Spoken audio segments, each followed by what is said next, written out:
দুর্ভাগ্য আমাদের, এখানেও হয়তো বেশিরভাগ মুসলমান আমরা জীবনে একবারের জন্য রমজানের শেষ 10 দিন ইতিকাফ করি নাই। যে আমল নবীজি জীবনে কখনো ছাড়েন নাই, সেটা আপনি জীবনে একবারও করেন নাই। এর চাইতে বড় হতভাগা উম্মত আর কি হতে পারে? ভাইরা আমার, 3টি আমলের নগদ তৃপ্তি আমি অন্তত অনুভব করি। আমি আমার সে অভিজ্ঞতার আলোকে আপনাদের উদাত্ত আহ্বান করতে চাই, রমজানের শেষ দশকে আপনারা ইতিকাফ করুন। যে 3টি আমলের তৃপ্তি, নগদ স্বাদ, অবর্ণনীয় ভালো লাগা কাজ করে, অন্তর্জগতে প্রশান্তিতে পরিপূর্ণ হয়ে যায়, সেই 3টি ইবাদতের একটি হলো আরাফাতের ময়দানের দোয়া। এটার সাথে কোনো কিছুর কম্পেয়ার হয় না। অবর্ণনীয় এক তৃপ্তি লাগে আরাফাতের ময়দানে দোয়া করতে। দ্বিতীয় হলো সিজদায় গিয়ে চোখের পানি ফেলে আল্লাহর কাছে দোয়া করতে অসম্ভব ভালো লাগা কাজ করে। ভোর রাতে দোয়াতেও একই স্বাদ পাওয়া যায়। আর 3 নম্বর হলো রমজানের শেষ দশকের ইতিকাফ। ইতিকাফ যে একবার করেছে সে জীবনে বারবার করে, তাকে আর ফেরানো যায় না। এজন্য ভাইরা, রমজানের শেষ দশকে আমরা আল্লাহর ঘরে বসে গিয়ে ইতিকাফ করার চেষ্টা করবো তো ইনশাআল্লাহ। অনেক এলাকায় বৃদ্ধ মানুষ, বুড়া মানুষ বসায় দেওয়া হয় টাকা পয়সা দিয়ে।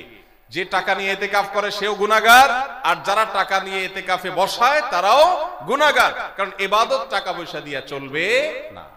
রমজানের শেষ দশক মসজিদে ইতিকাফ করবো তো ইনশাআল্লাহ। আল্লাহ আমাদেরকে তৌফিক দান করুন। যুবক ভাইরা, একটাবার বসে দেখেন, অসম্ভব ভালো লাগা কাজ করে। মনে হয় যে আল্লাহর মেহমান আমি, এই ফিলটা হয়। কারণ আল্লাহর ঘরে এসে বসে আছেন আপনি কারোর কাছে কোনো কিছু চেয়েছেন, চাইতে চাইতে একটা পর্যায়ে তার পাও জড়িয়ে বসে গেলেন, একদম বসে গেলেন, তার ঘরের সামনে বসে পড়লেন। ইতিকাফটা অনেকটা এরকম। রমজানের প্রথম 20 দিন আল্লাহর কাছে হাত দিয়ে দোয়া করলাম, আর শেষ 10 দিন একজন মসজিদে গাঁটটি বসকা নিয়ে পড়ে গেলাম।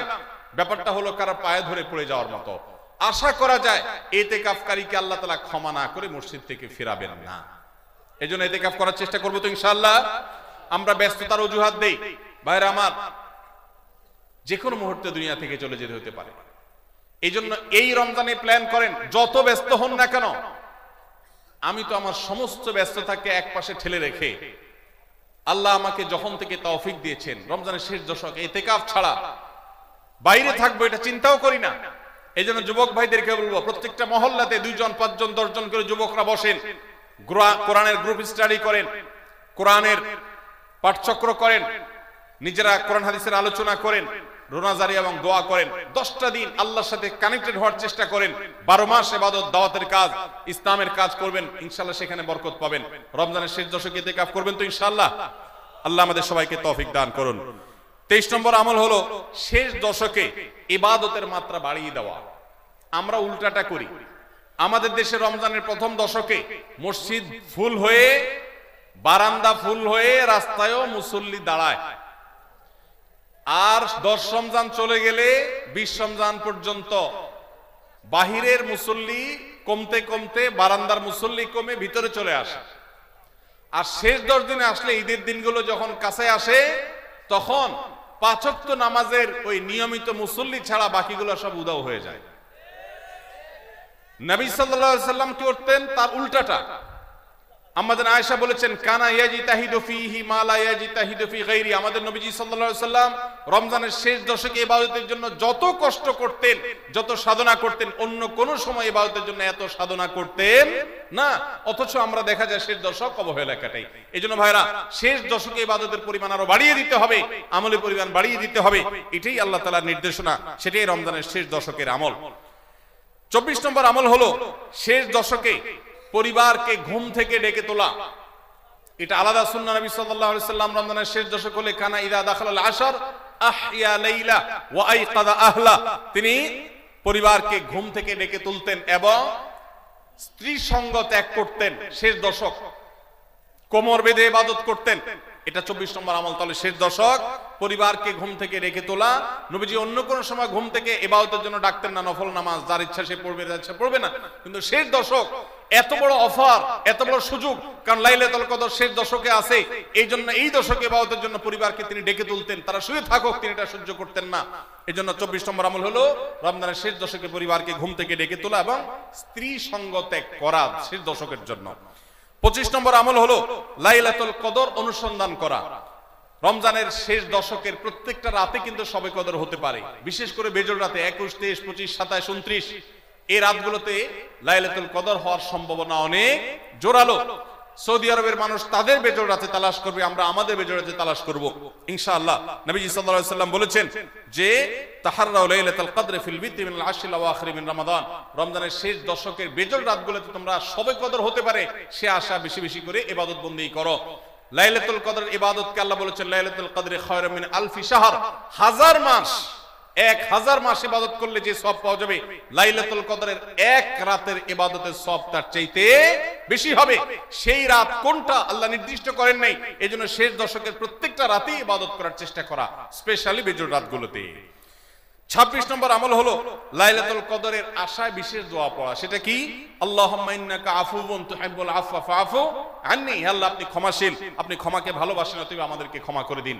এটা রমজানের শেষ দশকের প্রত্যেক রাতে পড়বেন। যে রাতটা একটু শান্ত শিষ্ট, একটু শীতল, একটু বৃষ্টিভাব, একটু লাইলাতুল কদরের আবহাওয়া বোঝা যায়, সেই রাতকে লাইলাতুল কদর আশা করে প্রত্যাশা করে বেশি বেশি দোয়া পড়বেন, আল্লাহুম্মা ইন্নাকা আফুউন তুহিব্বুল আফওয়া ফাআফু আন্নী। তাহলে 26 নম্বর আমল হলো লাইলাতুল কদরের দোয়া পড়া। আর 27 নম্বর সর্বশেষ আমল হলো ফিতরা আদায় করা। অর্থাৎ রমজান মাসের রোজাতে যদি ভুল ত্রুটি হয়, এটা রিফাইন্ডের কাজ হয়ে যায়, রিফ্রেশমেন্টের কাজ হয়ে যায় ফিতরার মাধ্যমে। প্রত্যেক সচ্ছল ব্যক্তি তার নিজের পক্ষ থেকে, নিজের স্ত্রী এবং নিজের ছোট বাচ্চাদের তরফ থেকে ফিতরা আদায় করবেন। প্রাপ্তবয়স্ক সন্তান থাকলে তারা তাদেরটা আদায় করবে, আর না হলে বাবা তাদেরটা আদায় করতে পারে। ফিতরা স্বরূপ গরিবদের বাসায় একদিনের খাবার এটা পৌঁছে দিতে হবে। এটা হলো ফিতরা। ঈদের নামাজের আগ পর্যন্ত এটা আদায় করার নির্দেশ নবী সাল্লাল্লাহু আলাইহি ওয়াসাল্লাম দিয়েছেন। তাহলে 27 নম্বর আমল হলো ফিতরা আদায়। এটার মাধ্যমে রমজানের আমল শেষ হয়ে যাবে। আমি আবার এক নজরে 27টি আমল আপনাদেরকে বলে দিচ্ছি। নাম্বার 1 চাঁদ দেখা, নাম্বার 2 রোজা রাখা, নাম্বার 3 তারাবির নামাজ আদায় করা, নাম্বার 4 সাহরি খাওয়া, 5 নম্বর আমল হলো শেষ সময় সাহরি খাওয়া, 6 নম্বর আমল হলো ইফতার করা, 7 নম্বর আমল হলো তাড়াতাড়ি ইফতার করা, এবং 8 নম্বর আমল হলো ইফতারের দোয়া পড়া, 9 নম্বর আমল হলো সাহরি এবং ইফতারে খেজুর খাওয়া, 10 নম্বর আমল হলো রমজান মাসের সকল গুনাহ বর্জন করা, 11 নম্বর আমল হলো বেশি বেশি দোয়া করা, 12 নম্বর আমল হলো মিথ্যা কথা এবং কাজ পরিহার করা, 13 নম্বর আমল হলো অশ্লীলতা এবং ঝগড়া বিবাদ রমজানের রোজা রেখে না করা, 14 নম্বর আমল হলো ভালো কাজের পরিমাণ এই মাসে বাড়ায় দেওয়া, 15 নম্বর আমল হলো বেশি বেশি আল্লাহর কাছে ক্ষমা চাওয়া, কারণ এই মাসে আল্লাহ বেশি ক্ষমা করেন মানুষকে, 16 নম্বর আমল হলো অন্য রোজাদারকে ইফতার করানো, তাদের বাসায় ইফতার পাঠানো, আর 17 নম্বর আমল হলো বেশি বেশি কোরআন তেলাওয়াত করা, 18 নম্বর আমল হলো কোরআন নিজে পড়ে আরেকজনকে শোনানো, আবার তার তেলাওয়াত নিজে বসে শোনাশুনি করা, 19 নম্বর আমল হলো দান সাদেকা করা, 20 নম্বর আমল হলো তাহাজ্জুদ এবং বিশেষ করে ভোর রাতে সারি খেতে উঠে দোয়া করা, আর 21 নম্বর আমল হলো উমরা করার সামর্থ্য থাকলে, 22 নম্বর আমল হলো ইতিকাফ করা শেষ দশকে, 23 নম্বর আমল হলো শেষ দশকের বেজর রাতে, শেষ দশকের প্রত্যেকটা রাতে ইবাদতের পরিমাণ বাড়িয়ে দেওয়া এবং বিশেষভাবে রাত্রি জাগরণ করা শেষ দশক, আর 24 নম্বর আমল হলো শেষ দশকে নিজের পরিবারকে ঘুম থেকে ডেকে তোলা, স্ত্রী সঙ্গ ত্যাগ করা, 25 নম্বর আমল হলো লাইলাতুল কদর অনুসন্ধান করা, 26 নম্বর আমল হলো লাইলাতুল কদরের বিশেষ দোয়া পাঠ করা, আর 27 নম্বর আমল হলো ফিতরা দেওয়া। আল্লাহ আমাদের সবাইকে এই 27টা আমল দিয়ে আমাদের রমজান মাসকে সাজাবার তৌফিক দান করুন। ভাইরা আমার, এবার শুনানির পালা। মুখস্থ 27টা টানা কে কে শুনাইতে পারবে? হাত তোলেন। 27টা শুনাইতে গিয়া যদি সময় নষ্ট করেন, আমার শুনাইতে না পারেন, 5টা শোনানোর পরে 10টা শোনার পরে কোতাকুতি করেন, তাহলে পানিশমেন্ট কি হবে আগে সেটা ঠিক করেন। শুনাইতে পারলে পুরস্কার, বই পাবেন, 27 আমলের বই পাবেন ফ্রি। চেষ্টা করি বলতে কনফিডেন্ট আছে কিনা?